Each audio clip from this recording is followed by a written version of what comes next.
Hi, everybody. Oh, here comes everybody. Yay. Great general session, huh?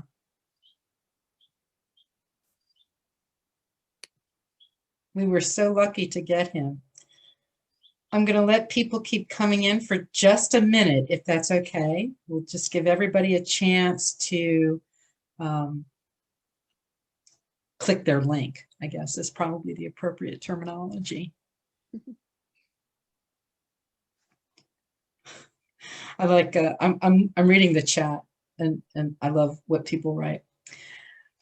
My name is Dr. Jan Muto. I'm an associate professor of communication studies at Norco College and a member of the planning team for this incredible summit.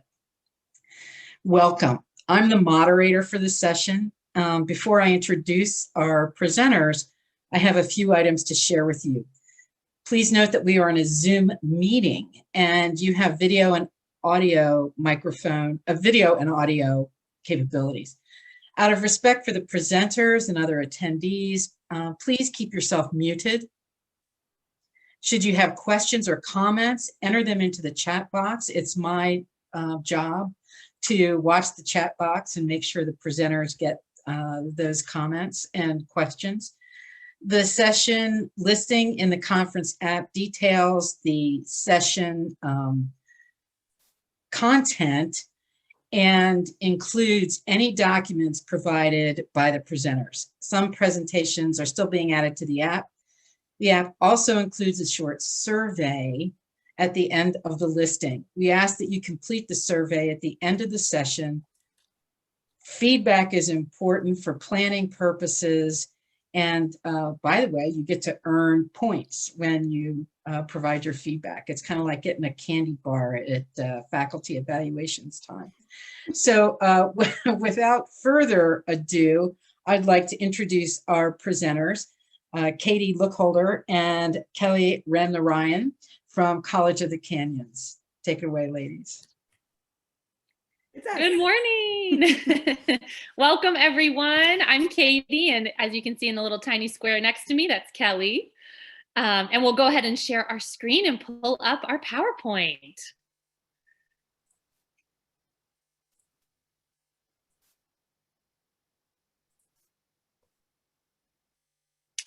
Okay, so welcome to our presentation, A Collaborative Approach to GSA's Benefits of Queer Community Connections. Both Kelly and I use she, her pronouns. And this is something that has worked really well for us, so maybe could be taken elsewhere. And we wanted to share what's worked for us in the hopes that it could help other folks. Let me arrange all these tiny little boxes in a way where they are useful, so I can still see the chat. Okay.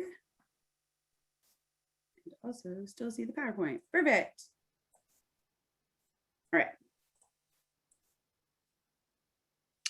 Okay, so hello and welcome. Just brief intros about us. My name is Katie Lookholder. I am a professor of sociology at several community colleges, including College of the Canyons, Pasadena City College. I'm also at LA Mission College, Moore Park College, and I teach online only for Modesto College. So I'm all over the place. I've also taught elsewhere. Those are the current 5 I'm teaching at. I am a huge activist and ally in the LGBT community. I'm also the GSA faculty advisor at College of the Canyons, which we often refer to as COC, as well as the GSA Alliance lead, which I'll talk about a little later at COC. I have my master's in sociology from Cal State Northridge and my bachelor's in women's studies from Cal State Fullerton. My name is Kelly. I use she, her pronouns. I am a former student at COC, so I'm a COC alumni. I am the president of Queer CV, which is the community organization that partnered with the COC GSA. I'm the program coordinator at Kaleidoscope and a board member for the SVA LGBT Center and PFLAG Santa Clarita, and also the community officer for the COC GSA. So we're going to start by telling you a little bit about College of the Canyons. Okay, so just a brief overview of the school itself. College of the Canyons is a very well-funded single district community colleges, and we have actually 2 campuses out in Santa Clarita. We serve about 20,000 students.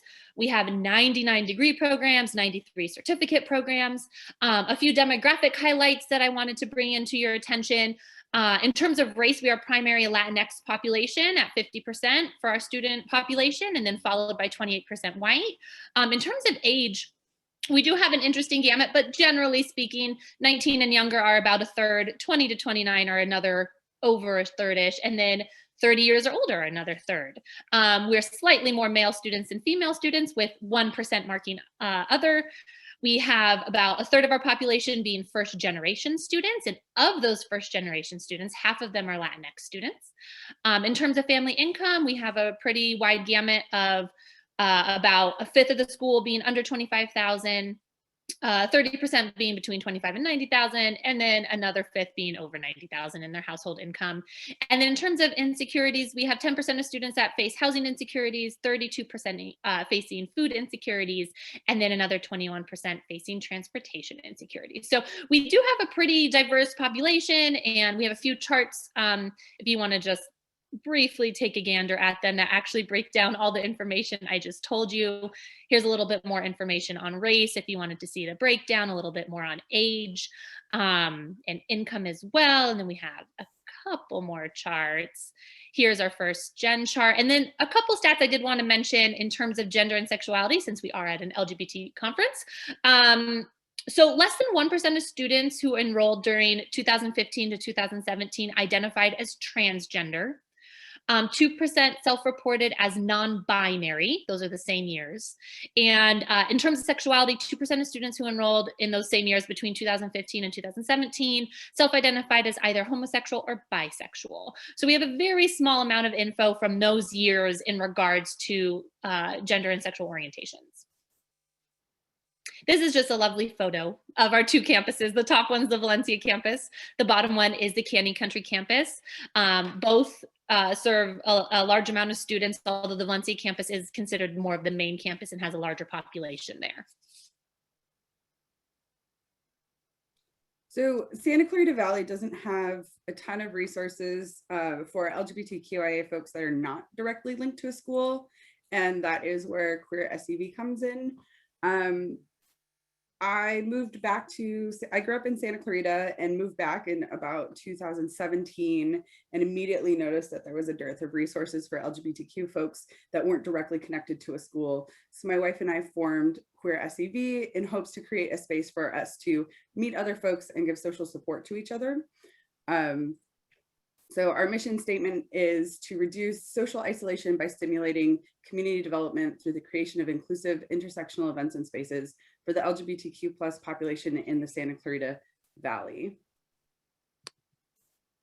Oh, and specifically, I wanted to say that according to the 2010 census, Santa Clarita Valley had nearly 500 married same-sex couples.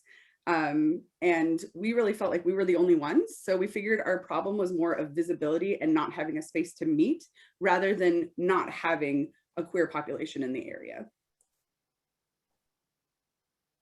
So here are some photos from past Queer SEV events. As you can see, queer folks enjoying each other, having a great time.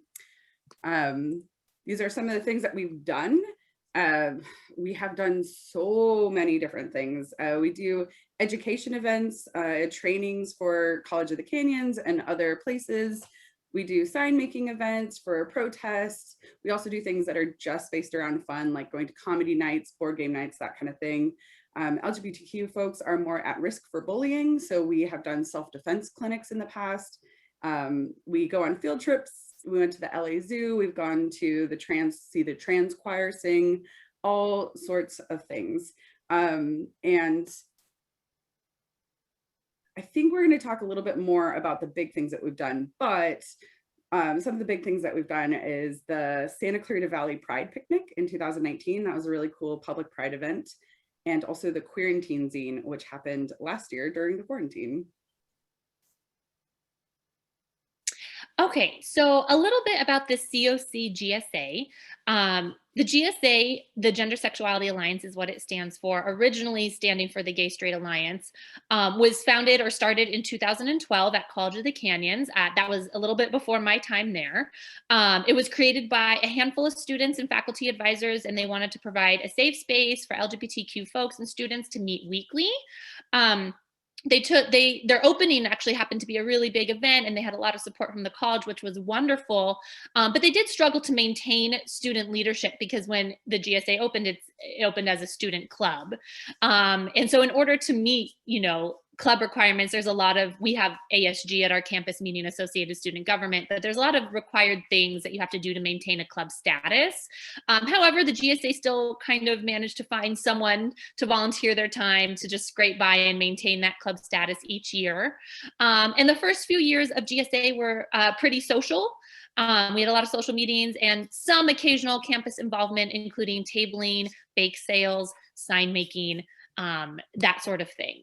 So that was kind of the first few years. And it wasn't until 2019 that we changed to Gender Sexuality Alliance. Otherwise, GSA is usually known as the Gay Straight Alliance. So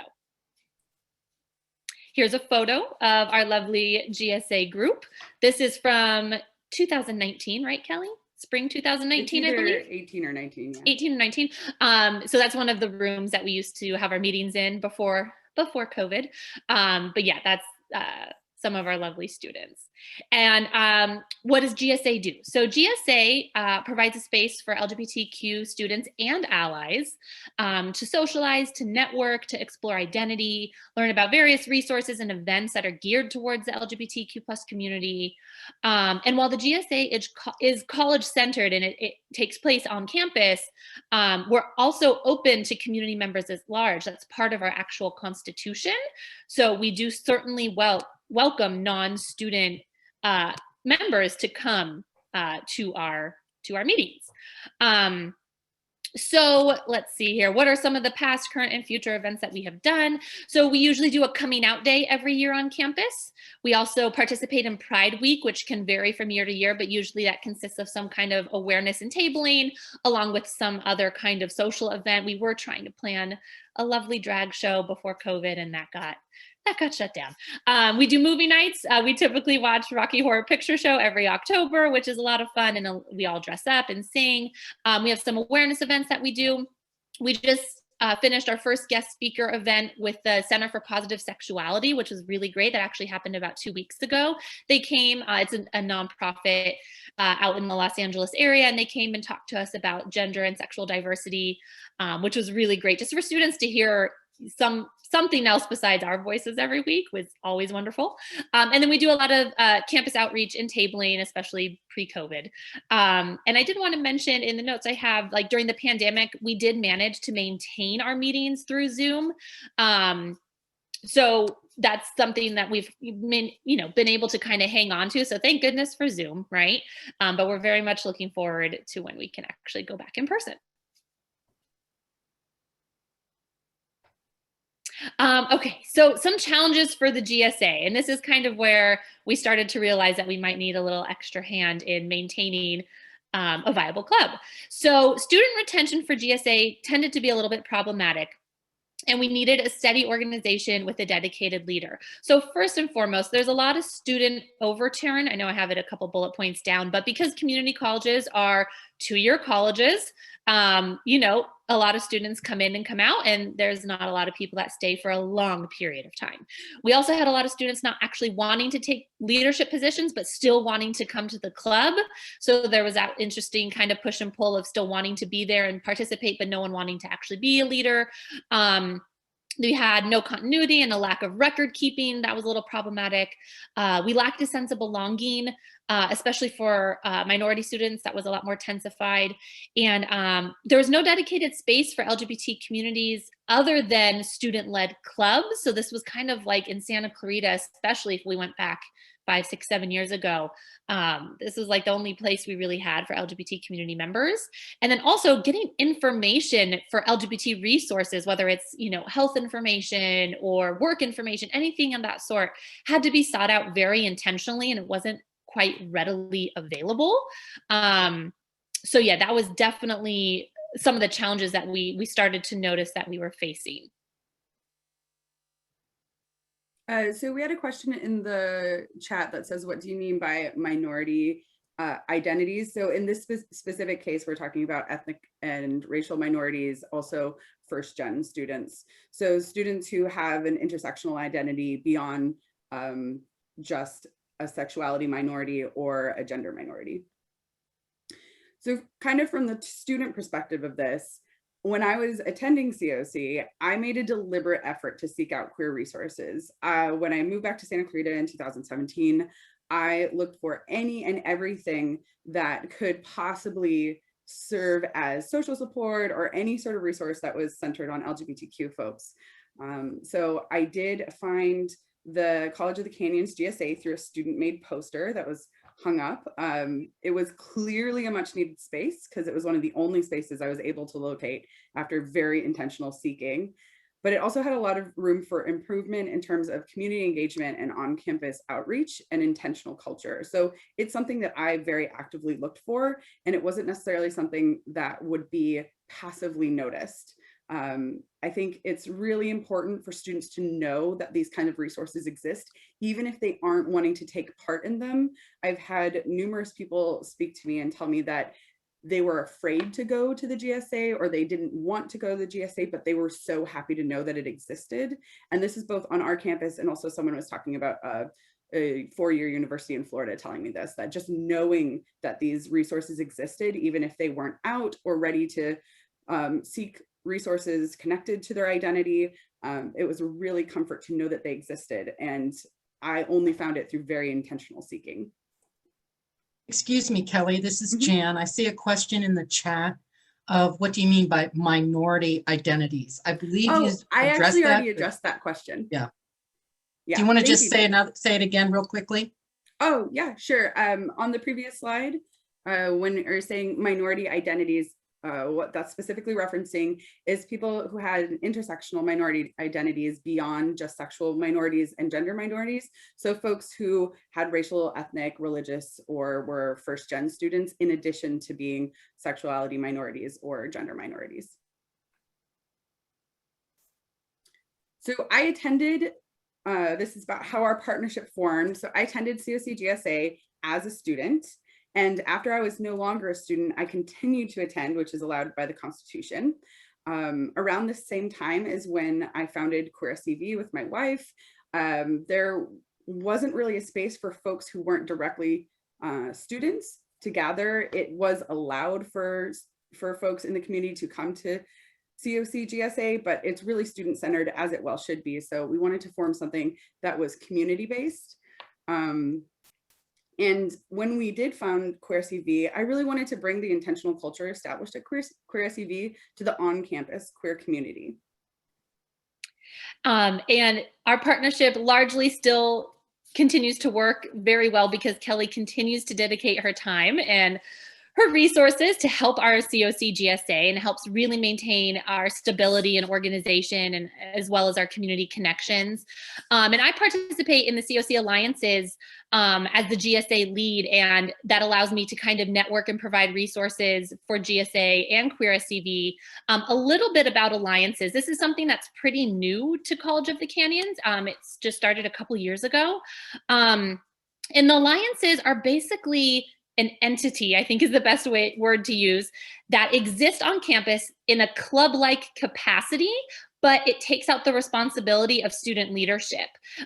So instead of being student-centered, they're faculty-led while being student-centered without having to have student leadership, if that kind of makes sense. So it allows us to— I think you said that backwards. So it's faculty-led and student-centered, so that students can still participate in a space that's created intentionally for them, but they don't have to have the same amount of time commitment in creating the space or maintaining the resources or history of it. Right. So alliances put the leadership responsibilities and organizational responsibilities onto faculty and staff members. And it's up to faculty and staff to maintain those spaces, maintain those meetings, maintain whatever it is that that particular alliance is doing. So especially during the pandemic, this has been incredibly, incredibly helpful because it's really hard for students to organize and meet without being with one another. And so when a faculty member like myself or like Kelly, who's not technically faculty at COC, but works with us, we're able to use our time and our resources to organize that space for students, which really helps, I think, to boost attendance, boost participation, because students don't have to worry about all of the club requirements. Because I'm sure a lot of you know a lot of requirements for campuses, or campus clubs, I'm sorry. You do have to dedicate your time to go to like ICC meetings, and you have to submit minutes and budget lists and all of that kind of stuff. And so when that pressure is taken off of students, I think allows a lot more students to feel at ease and just more welcoming and wanting to come. So that's what alliances kind of are. And for the alliances, it's specifically, other examples of alliances are the Trans Alliance, the Latinx Alliance. There's meant to be spaces of resource, not a space where you would necessarily be requiring something of a participant. So of course, people are attending and participating, but it's more of something we want to give back to the student population.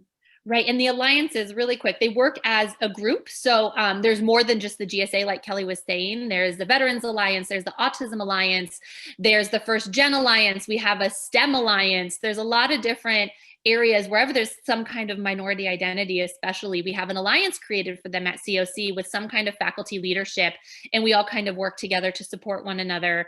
And yeah, it's worked very well for our students so far.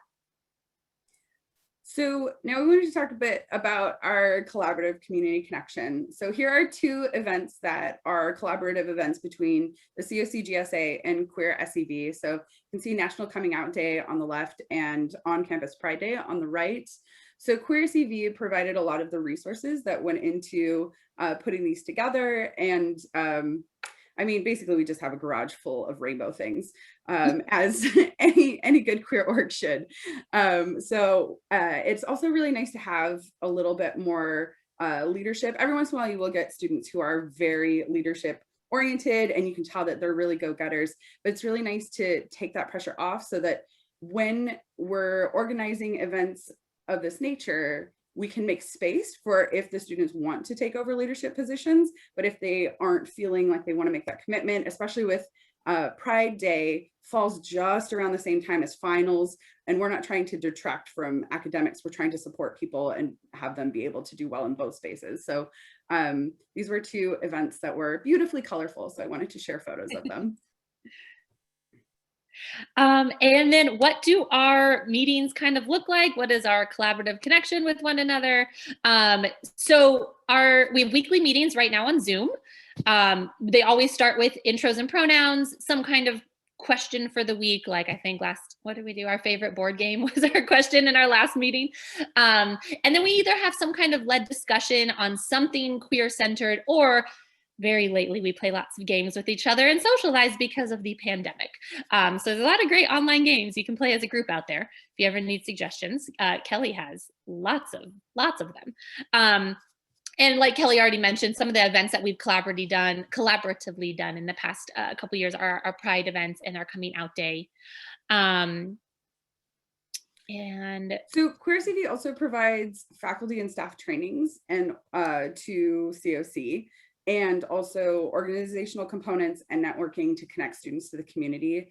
And GSA helps out Queer SEV by providing volunteers for our community events. So a lot of folks from the GSA participate, also a lot of students participate in both GSA and Queer SEV individually, as well as our collaborative events. And COC has provided funding and grants to Queer SEV to do community projects, such as our Queerantine Zine. So CNC funded the Queerantine Zine, which, in case folks don't know, a zine is a self-published collection of creative works. So basically anything you can print in 2D, could be photography, poems, stories, lists, whatever creative folks want to make it. And the Queerantine Zine was a community art project reflecting LGBTQIA+ experiences during the pandemic, and something we wanted to do because we were brainstorming how to create community without actually being together. And one of the ways we thought of to do that was to do an art project that was collaborative. And COC provided a grant to Queer SEV to be able to print that and make it freely available. So we had a curbside pickup, and I can actually, well, I'll show you in a second, but we had curbside pickup of the, oops, wrong direction, of the zine. And so folks were able to come and collect hard copies. We also had it available for free digital downloads.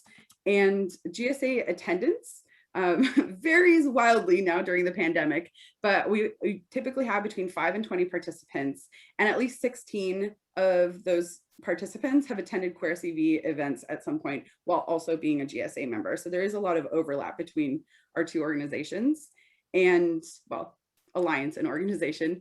And this is a picture of our quarantine zine, one of the pictures we used on social media to let folks know that it was available and ready. So it ended up being 56 pages of content, which was so cool. And it's really, really actually highly recommend it. We're doing another one this year because since the pandemic seems to still be a thing, we just opened submissions for Quarantine Zine Volume 2.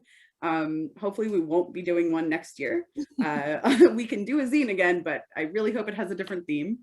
And then these are pictures on the right from the Santa Clarita Pride Picnic in 2019, which was the only public Santa Clarita Pride event. So for the Pride event, we had students come and provide the entertainment. So we had students that are musically inclined that were part of the entertainment. We did that with a on-campus club. We also had students come as volunteers to help set up our tables and all of the games that we had. So we had a carnival, and all of the games were free to play. All of the prizes were free to win. Although we did have to start limiting some of the smaller kids to, like, you can only play these games once per hour. So it was a really fun day of just folks coming together and being accepting and visible in a queer-centered space. And one of the great things, and why I wanted to include the bottom left picture of the Pride in 2019, was we had a lot of queer families. So not just parents with queer kids, but also queer parents with our kids. So it was really, really nice, wholesome day. I think we had a question in the chat. Amanda wanted to hear our suggestions, I think, of the games we play online with GSA. Do you want to list some of them? I know, yeah, she said, yeah. Oh, yeah, for sure. So our method that we've come up with to keep things kind of running and stable is that we do every other week we do a discussion, and every other week we do a game day. So that way we can still be doing things that are helping to build resilience, but also doing things that are stress relief. Unless you find games very stressful if you're super competitive. But we have done things like play Among Us, which is computer-based. We have played, I don't know, maybe about 9 different Jackbox games. So if you're unfamiliar with Jackbox, it is online. You can do it through Steam, which is an online platform, which is a downloadable app that contains a bunch of games within it. And on Steam, you can purchase Jackbox. I think they're around $20-ish for each different pack, and each pack comes with 4 or 5 games. And you can share screen from your Zoom like we're doing to show you the presentation, and each person's device, whether it's the computer they're joining on, or if they want to use a cell phone or a mobile device or a tablet, is their controller. And so Jackbox has a load of different games. We also do Pictionary through Sketchfolio, which is a free online Pictionary website. There are loads and loads of different ways to play games online. We've also done real games, which was sort of bizarre, where I set up an overhead camera and then dealt cards on my own desk and put Post-it notes around and wrote people's names on each Post-it note so they knew which hand was theirs. So we have been getting very creative with how to play games. And in case anyone is interested in seeing what the zine is like, that is the download link for volume 1. And I highly recommend it for any folks. It was a great read and covered the spectrum of emotions, from like silly, happy, frivolous. Someone interviewed their cat. It was amazing. All the way down to like really emotion provoking and like touching your heart. So highly recommend that. Thank you for pointing that out, Katie. I did not see that question. It's okay. Okay, so trying to tie all of our collaborative work together to see what are some of the benefits that come out of us kind of working with each other. So we're going to start large with macro and kind of end with micro. So some of the national benefits that we kind of connected our work to, we did a little research and we found a few studies that kind of support our collaboration. So first and foremost, student feeling of comfort and belonging within sub-communities on college campuses positively impacts student success. And by student success, we're referring to retention rates and graduation rates. And that's one way we can kind of connect our collaboration to benefiting people on a larger scale. Second bullet point here says that studies have found that youth who engage in more LGBT-based discussions with peers and who have LGBT friends are more likely to participate in LGBT affirming behaviors and intervene when hearing some kind of homophobic remark. So both GSA Queer SCV provide a place to have LGBT-based discussions and provide a place to make LGBT friends. So that is something that is beneficial from that partnership as well. And the third bullet point here, sorry, I have a little note. The third bullet point, having an on-campus LGBT resource such as a GSA for at least 3 or more years, not only reduces harassment, but it reduces harassment based on perceived sexual gender expression for all students. So not just LGBT students, but all students in general. So that's like one way you can kind of connect our partnership together and look at it as a way of providing benefits to, you know, a whole group, to a whole college, to a whole campus, something like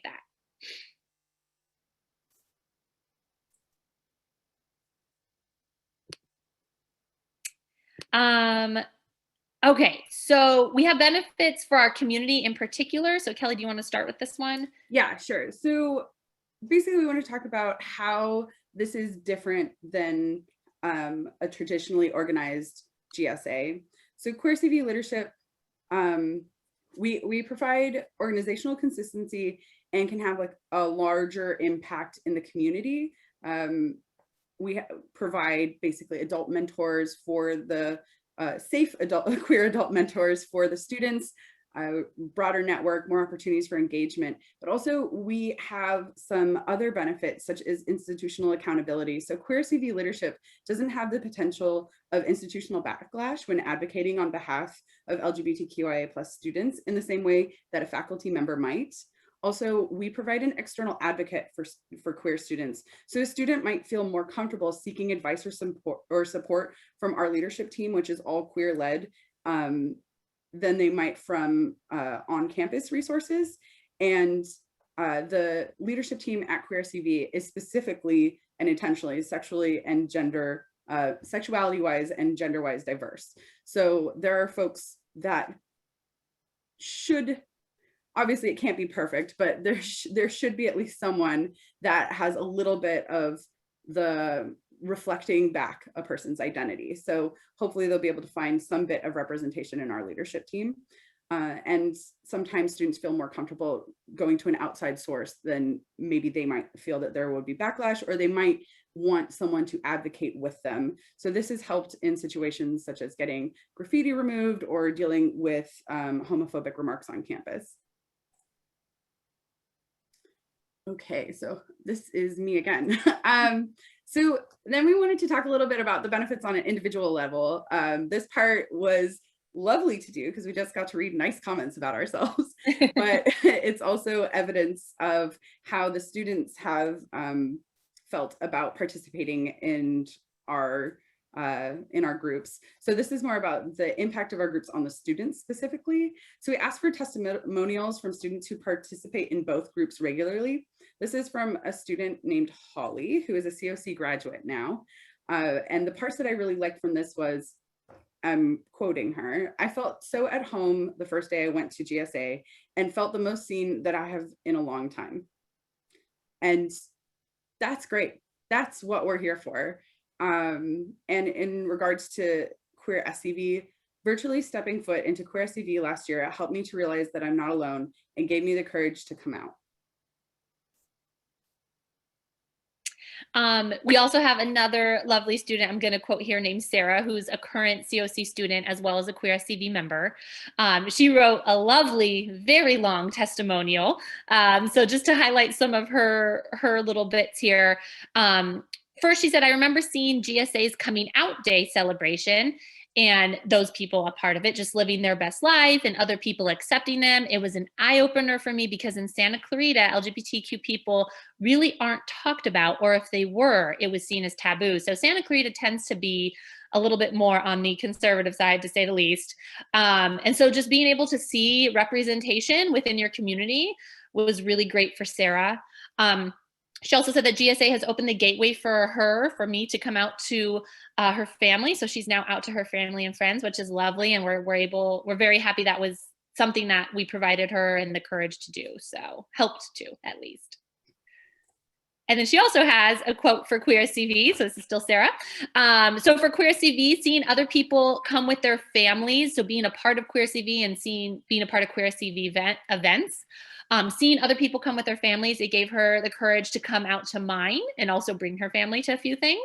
And after a while, and she means after being a member of Queer CV for a while and participating in those events, those friends became her family, which is really lovely to hear. And at the bottom, just a little highlight about COVID. Like a ray in a cloud, that was COVID-19. She's very grateful to have Queer CV in her life and for the friends and experiences it has given so far. Because right now everything's virtual and Queer CV has done an amazing job of maintaining visibility online and maintaining spaces online for LGBT folks to attend. So that last quote was actually specifically about the Queer and Teen zine. So Sarah was one of the folks who contributed to that and said that the Queer and Teen zine was like a ray in the cloud that was COVID-19. And I really want to emphasize the part about after a while, your friends become your family. And chosen family is a theme that comes up a lot for LGBTQIA+ folks. There are a lot of different reasons for that, beyond the rate of family rejection. Even if someone has an accepting family, being queer is one of the identities, is a rare thing, is one of the identities that you won't share with your family of origin. So if you are a racial minority, it is very likely that your family are the same racial minority as you. If you're a religious minority, it's very likely that your family is the same religious minority as you. But if you're LGBTQ, it's not very likely that your parents share your same gender or sexuality. And that is something that can be really isolating, especially in adolescence, to try and figure out on your own as a minority, to not have adults that can show you or model how does this look in the world and how can I interact and be my whole self. So this is a place that creates a need for chosen family, regardless of the acceptance of family of origin. And that's something that I really wanted to try and establish intentionally with the culture of Queer CV. My original purpose was to try and establish a queer fam. And obviously we can't hit the mark for everyone. Different people vibe differently, but it's really good to be able to just witness, as Sarah was saying in the previous slide, a group of people who are out being themselves, being accepted by each other and being accepted by the community around them. Is even if you're not out at that point, it shows you that there's the potential that your life could look better or look different in a way that would be desirable. And that's something that queer youth and young adults don't necessarily see in their everyday life. I'm really thankful it's starting to get better in media, but the tropes for LGBTQIA folks in media are that we're clowns or we die. So these aren't great messages to be sending back to folks who are just starting to figure out that maybe this is who I am and this is what my adulthood is going to look like. So Sarah saying specifically that this is a place where your friends become your family is exactly what we're attempting to do. Okay, and I have this one, and we'll try and hurry here because I know we want to have time for questions. So Richie is another person we are quoting for benefits to on the individual level. So for the GSA, Richie said the GSA has been great, and it's great to have a safe space where I can exist together with other queer people and just be myself. So that's wonderful. That's one of our biggest goals as GSA. And then for Queer CV, Richie happens to be the vice president of Queer CV as well as a current COC student. So for Queer SVA, it's a positive, affirming, and accessible place, and sometimes that I think us queer folks need in order to thrive and live fulfilling lives. Community is critical, and Queer SVA totally gets it. So like Kelly was just saying, having that place, having that visibility within the community is very vital. And then our last testimonial is John. So John, the quotes we wanted to pull out from here about GSAs: throughout my years in GSA, I've become so much more comfortable with my sexuality. And then from the second part, he was talking about he participated in the Santa Clarita Pride 2019. He was one of our musical acts. As someone who's lived in Santa Clarita my entire life, it felt so wonderful and liberating to be at a local event that celebrates such a significant piece of my identity. And that's another big goal for Queer SVA, is to provide a space that's local. The idea that West Hollywood is right around the corner still tells us that we can't be ourselves at home. So it's nice to have an option of either or both. So oh no, sorry, Katie, this one's yours. That's okay. Okay, so queer community connections, just kind of concluding our slide here. The COC GSA has benefited greatly from partnering with local community organizations, i.e. Queer SVA. It's only brought in positive things and just more just steady retention and leadership and organization, and it's wonderful. So the consistency and leadership boost has a positive impact not only on students, but for our community at large.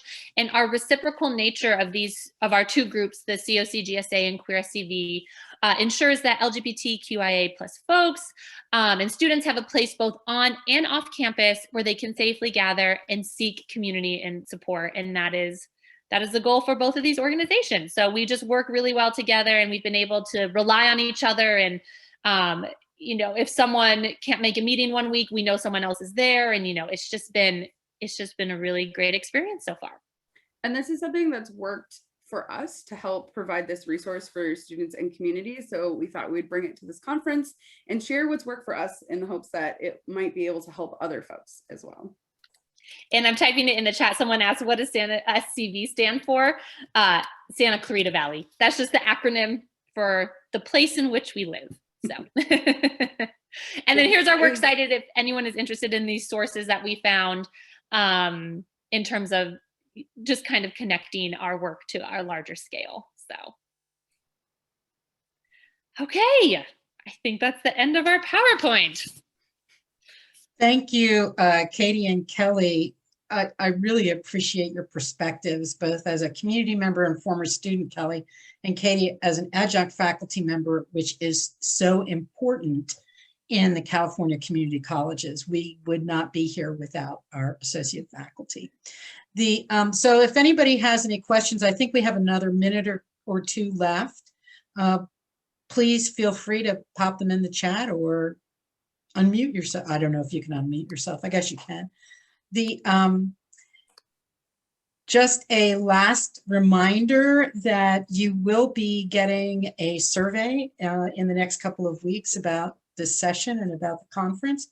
Please fill it out. Feedback is so critical for us to improve and to plan for the next, which I hope, the fourth CCC LGBTQ+ Summit. And I will remind you that there will be a prize drawing.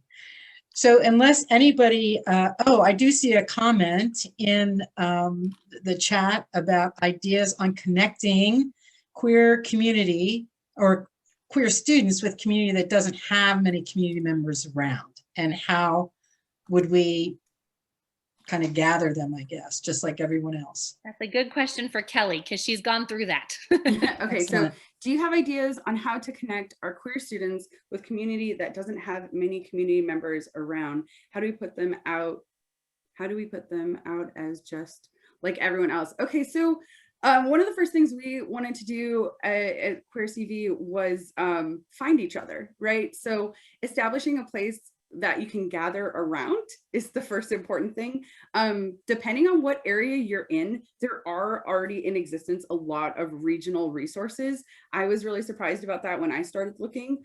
And there are also even specific to different racial backgrounds and ethnicity community organizations, but giving a space that you can gather around is the first thing. So we actually created a website, Instagram, that kind of stuff, just to see who is out there. And in the very beginning, Queer SVA had a very not so conventional method of advertising, which was, I was trying to think about, how do you find the other queer folks?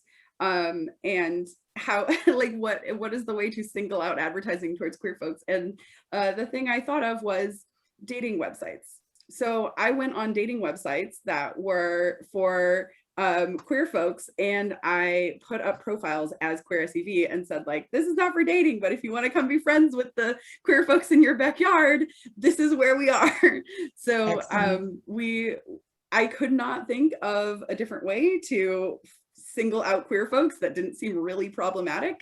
I also just tend to be very, I don't know. Yeah, maybe I am problematic. Like, I will just accost people in public and give them stickers and be like, hey, I noticed you had a rainbow on your sweater. Here's a flyer, and then disappear into the background. So if you're in Santa Clarita and I see you in public and I clock you as queer, you'll end up with a flyer, a sticker, and a pin. So I think it's just about being unapologetically visible in a way where folks will just be like, oh, if there's queer stuff that we need to do, it's that direction. I don't know if that helps with that question, but that's been my personal response to it. Yeah, I see a couple more questions about adjunct and alliance stuff. So for Joshua, the alliance structure did not exist when the COC GSA started. It actually the alliance structure, I think we started end of 2018. So that is something I didn't actually have to advocate for. It's part of our equity-minded practitioner group at College of the Canyons, and it kind of formed as a cluster of folks who just wanted to start leading certain marginalized identity groups on campus. And eventually it started working with our newly founded multicultural center. So that was all kind of admin. It happened through admin, which was wonderful to see. And in terms of Lisa, do you have advice on doing this work as an adjunct with no home campus? That's how do you prioritize certain campuses? The reason I work so much with SCV, with Santa Clarita and College of the Canyons, is because that's where I live. It's the one closest to me. And I actually happen to teach the most on campus pre-COVID classes. So the one I'm at the most tends to be the one where I participate in more stuff in person pre-COVID. I still do other stuff with my other campuses, but not as much time as the one I'm closest to physically. So that's how I did that. Well, again, thank you both so very much. I'm so appreciative, and I love hearing these examples of new ways to get things done, especially with building with the community. So again, participants, look for that feedback sheet, and thank you, Katie and Kelly. I really appreciate it. Thank you so much for having us. Thank you. It's so fun to be here. Bye.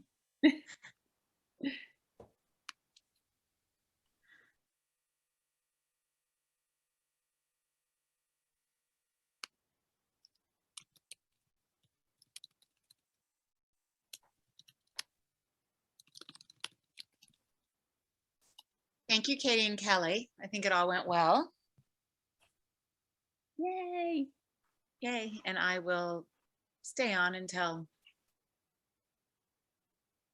a little bit longer till everyone is done, in case anyone wants to pop in a last minute question. I know, I saw Josh said come down to LA Mission College, and I teach there too. I think Josh actually left the room though. I know. We were partnering, remember, with who was that former student at LA Mission? I can't recall her name, but we were trying to get our 2 GSAs together right before COVID happened. Mm-hmm. Yeah. Yeah, and then we could have done a presentation on connecting GSAs from multiple different campuses. Yeah. Mm-hmm. We did it. We did a presentation. I know. It's fun. You guys were great, and it was, yeah, it went well. It looked great. So are you off to do you have another presentation, or that's that? No, that's that. I'm just going to pop in for drag bingo later. Oh, fun. Yeah, I hear it's super fun. So good luck, and enjoy the rest of your day. I am going to. Okay, so we're free to sign out then. Yep. Okay. Yep. Thank you. Bye. I'm going to end the meeting too.